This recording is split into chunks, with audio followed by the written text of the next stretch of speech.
Hello everyone, hope you're doing well. It's time to once again have a look at the suggestions past developers for March of 2023. This time we're going to be having a look at the ground section of it, and I think, at least in my opinion, this is my favorite section of this past developers. There's a lot of cool stuff in this one, so should be quite fun to get through.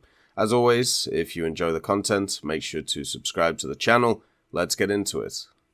The first vehicle is for Germany, and it is the STKFC 231-WD6 RAD. This was a heavy armoured car designed in Germany in 1932 and quickly put into production. It was considered as the new modern vehicle with all the sophistication of its time, but didn't have very good performance or reliability. The armoured car was armed with a 2cm KWK-30 and also an MG-14 in the turret. The turret was placed a bit on the rear of the armoured car, and the armour was also quite weak and not really designed to receive direct hits by cannons or even tank guns. It had a thickness of 14mm on the front with little slope, 10mm in the rear, and only 6mm in the side. It was powered by a 68 horsepower 6-cylinder Bussing NAG engine and could reach 45 miles per hour on the road, but unfortunately only half this speed off the road. Many prototypes were proposed, but only the STKFC 231-WD6 RAD and the STKFC 231-WD6 RAD Quadruple X was produced.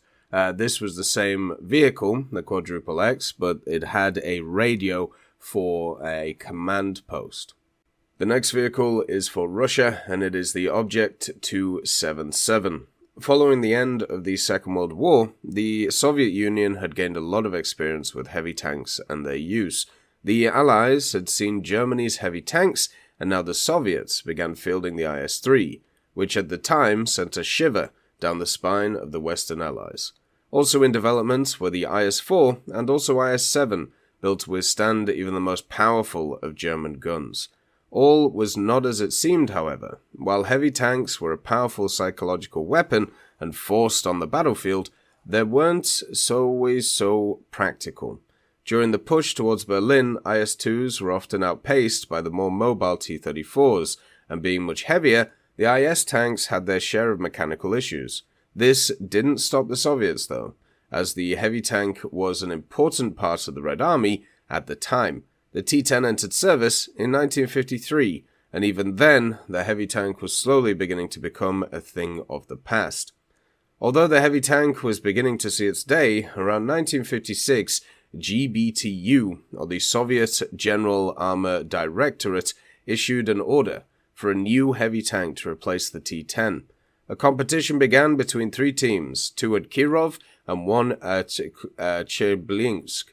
Leningrad's Kirov plant was to create what was designed as the Object 279, as well as continue work on another design known as the Object 277.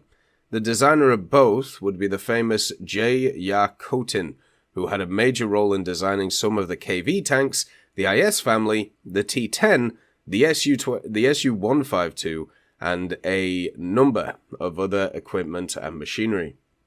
The design of the 277's hull was similar to the T-10, using a cast frontal part and angled side plates. New to the turret was an optical rangefinder, and toward the rear of the turret, ammunition was stacked. The crew would still consist of 4, but certainly one of the largest improvements was the T-10 was the gun. The 130mm M65 was designed in the spring of 1956 at Plant Design Bureau No. 172. This gun was used in all three of the designs, and was both very new and powerful for its time. It was equipped with a 2-plane stabilizer, a TDP-2C rangefinder sight, and a TPN-1 night sight. In the turret of the Object 277, loading was assisted by an electromechanical rammer. While a satisfactory gun, some experts worried that the gun was too long and could collide with the ground, making the gun inoperable and the tank unable to engage targets. 2 variations of this tank had been planned in 1955. One was the Object 277 with the diesel engine, while the ultimately unbuilt 278 used a gas turbine engine. In the end, The one that would be used for GBTU specification would be the 277. The 1090 horsepower M850 diesel engine was used for this variant, which was derived from the M50 engine used in torpedo engines, which was in turn derived from the AN-1 aircraft engine, which would then be modified by a section of Zvezda plant in Leningrad for the 277 project. This was mounted on the axis of the tank, and the cooling system's ejectors mounted on the sides, with the oil and fuel located under these. The fuel internally had 820 litres and externally had 250 litres. This combined with the engine gave the tank a range of 300 kilometres, as well as a top speed of 55 kilometres an hour.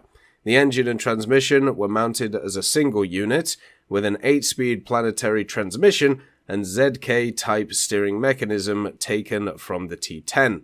The final drives were provided with hydraulically assisted disc brakes, and an MTO automatic fire suppression system was installed, as was a TDA-type fuel injection smoke-laying system.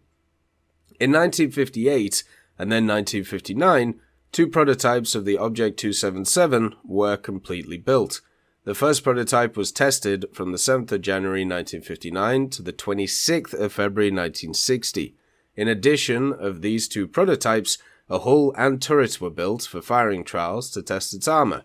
The trials revealed the issue with the long gun of the vehicle. The vehicle was 5 tons over the weight specification, the ammunition load that was thought to be too small, as well as other problems. However, whatever hope the designers had for the vehicle was diminished soon. Nikita Khrushchev was somewhat notable in Soviet tank history for not being a fan of heavy tanks or tanks in general, and favored the anti-tank guided missile.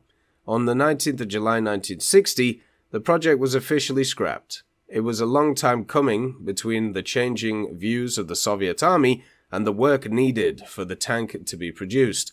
The 277 looked less necessary.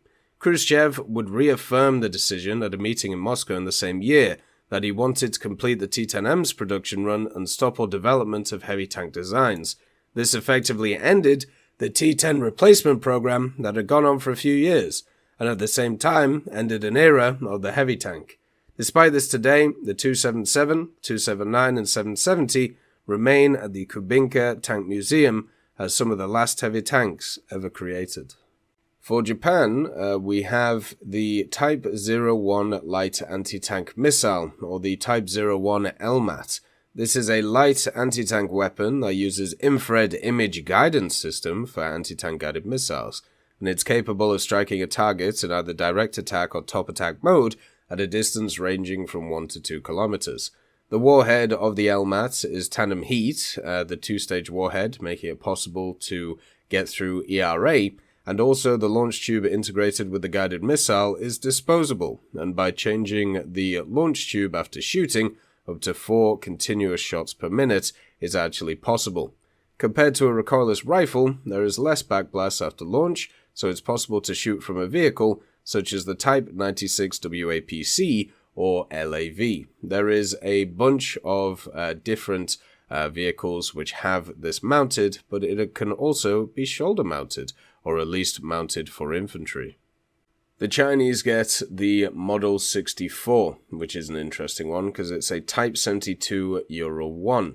After the start of the 784 development campaign in 1978, the Chinese industrial sector had been suffering from not being able to obtain samples of the Soviet T-72 tank, the main target of the second-generation tank. In 1979, an opportunity came unexpectedly. During the military trade negotiations with Romania, China accidentally learned that Romania had acquired a small number of T-72 tanks. The Chinese representative offered some jet fighters and advanced tank maintenance equipment in exchange for the T-72 and also its ammunition. Soon, they got a reply from Romania's side, and the answer was yes. After the agreement was completed, a brand new T-72 Euro 1 was completely dismantled to its parts and packed into shipping containers. These parts were successfully concealed from Soviet intelligence units and were shipped to Chinese ports. The reasons for confidentiality, this T-72 was given the internal code name Model 64. When this T-72 arrived at a research institute in China, Chinese researchers found that they had to assemble it without assembly drawings. All parts are coded, photographed, and surveyed one by one. Material samples are tested to find out their composition, and after the tank was fully assembled, a series of driving and shooting tests were carried out. Chinese researchers soon found that some Soviet designs were more practical and also more suitable for the use of PLA than earlier American designs, such as the M48. However, they also believed that the T-72's fire control and electronic equipment were far behind the West. It doesn't even have a laser rangefinder installed, and the night vision and radio were extremely primitive at the time. At the same time, though, its 2A46 125mm smoothbore gun and autoloader aroused great interest of Chinese researchers. Prior to this, the autoloader of the new 120mm smoothbore gun proved to be unreliable. An idea was proposed to use Western tank gun technology and upgrade the 125mm smoothbore gun and use a Soviet-style autoloader. In addition, the chassis and some of the turret components of the Model 64 have also been proven to be reliable. At the end of the 1980s, a 125mm tank gun and an autoloader based on the Soviet design were developed and installed on the 85-2M for testing. This eventually became the ZTZ-96. A new vehicle using similar components, the prototype BK-1871, was also developed, and later became the Type 90 tank, or known as the MBT-2000 Khalid tank. To this day, the existence of Model 64 is still classified technically. The introduction about it only exists in a small number of reports. What we know at the moment is that it is currently parked in a test field in Inner Mongolia.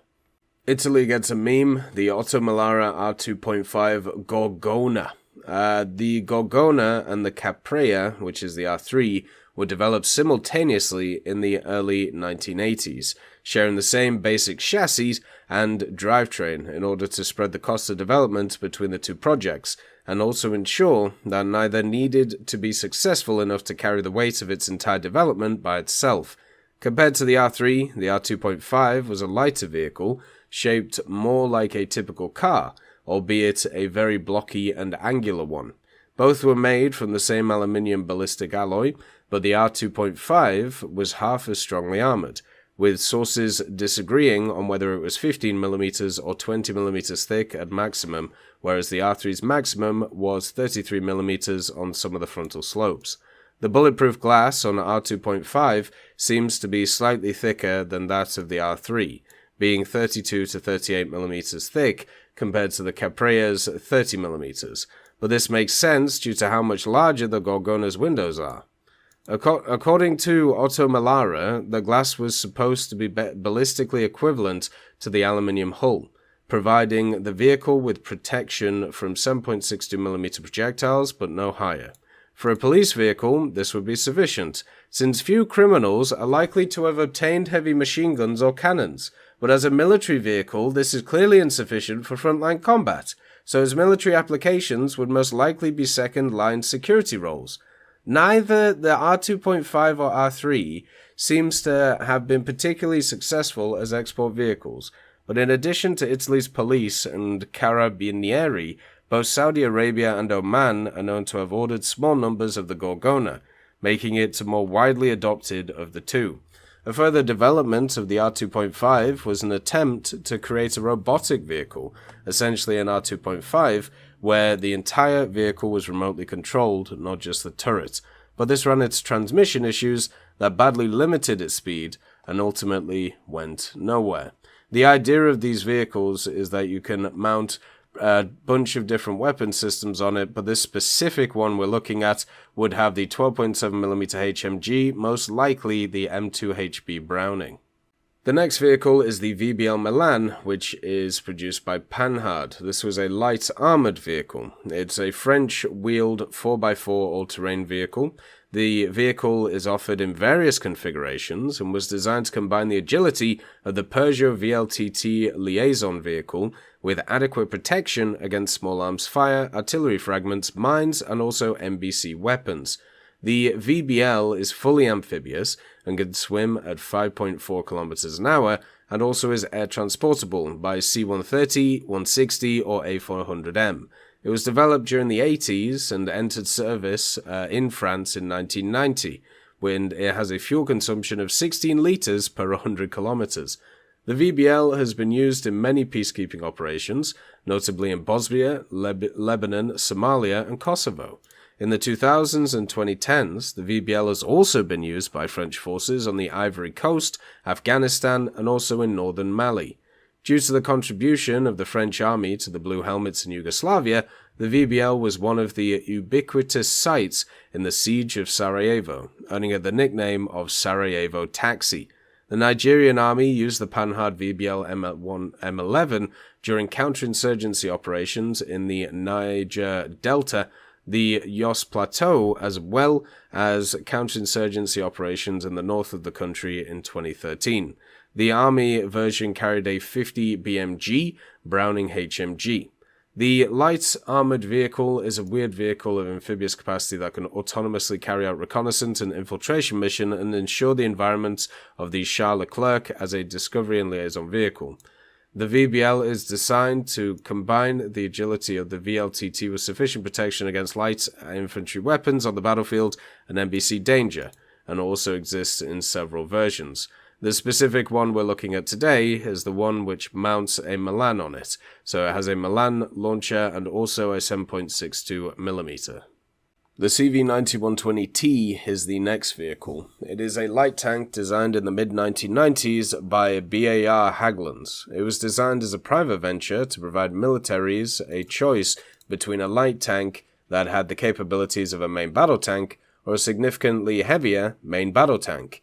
There's been no customers for the CV90120-T, however BAE continues to upgrade the vehicle to present the CV90 series as a modular, multi-mission platform capable of mounting an autocannon for an IFV role or a 105 or 120mm main gun for a direct fire role. Some of these upgrades include more advanced fire control systems, laser warning systems, different turrets or even thermal technology to change the thermal look of the entire vehicle. One upgrade shown in 2007, which was dubbed the CV90120-T Model 2007, at the MSPO includes a hard kill APS, known as AMAP ADS, or ADS Gesellschaft für Active Schutzsystem, which is a 360-degree hard kill active protection system produced by the company Rheinmetall and IBD Dessenroth Engineering.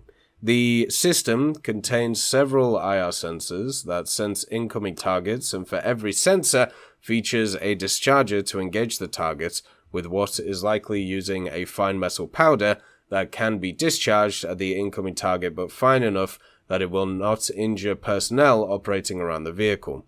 This system has three main features that separate it from most APS systems.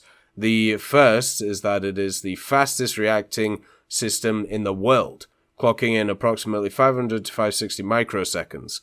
And the second is its capabilities to not only target incoming missiles ATGMs, but it also targets incoming APF-SDS rounds. And third, it can target multiple targets at the same time. One note to take is that it may not stop the incoming APF-SDS round, but it will slow its kinetic energy, providing the crew increased chances of survivability, and one of the reasons that the CV9120 still features decent armor. One feature to this model are the addition of the 12.7mm M2HB remote weapon system in place of the commander's sight, allowing the CV9120-T Model 2007 to engage in infantry, light vehicles and low-flying helicopters. The 2007 model of the CV9120 is a well-protected vehicle that continues to maintain a strong balance of offensive and defensive power, but still nobody has bought. The next vehicle is the HVSD/ADAMS, or the High Value Site Defense/Air Defense Advanced Mobile System. It's an Israeli-American prototype SBAA that is an evolution of the Adams domestic Israeli SBAA. The weaponry system is mounted on a 10-ton class Mercedes-Benz, the NG4850 AS 8x8 military truck, fitted with the Mark 15 Phalanx CIWS and an Israeli Barak 1 SAM launcher, with 12 Barak 1 SAMs ready to launch. Not much is known about this vehicle, and the sources are very limited, but luckily we have some information. The vehicle itself is a truck, so armor isn't exactly huge. The mobility of it, since it's based on the Mercedes-Benz NG, it does have a 500 horsepower engine, so it should be able to at least accelerate forward and backwards. That's basically all we know. The armament system itself, the Phalanx CIWS, this is, of course, the standard one that we know and love, basically the one which goes barap barap. The Barak 1, the Raphael Barak 1, is a radar commander line of sight guided surface-to-air missile domestically designed and produced in Israel by Raphael Advanced Defense Systems. So unlike other SAMs, the Barak 1 functions a bit differently. If the target is far enough, the Barak 1 climbs to an altitude of 5.5k and then flies to the target, instead of following a straight line like a lot of other SAMs that you may have seen. So overall, there's not a lot known about this, apart from it's a truck with a massive weapon system on it. So, c'est la vie, let's see what happens. And then that is the end of the suggestions, some pretty cool ones this time. As always, I hope you have a wonderful day, and I'll see you next time. I'd just like to thank Millie Draper, Juan the Panda, Nick R. Kupila, Carrion Crow, Gus Irenicus, Pyman, Merciless Reaper, Orange Tail, Teddy, Daniel Stanton, Moxie B. Young, Peter Grayling, Jerry Provolt, Bareen, Alan Hacker, Sem Arslan, Uncle Bean, Derek R., and Lafouche for supporting the channel.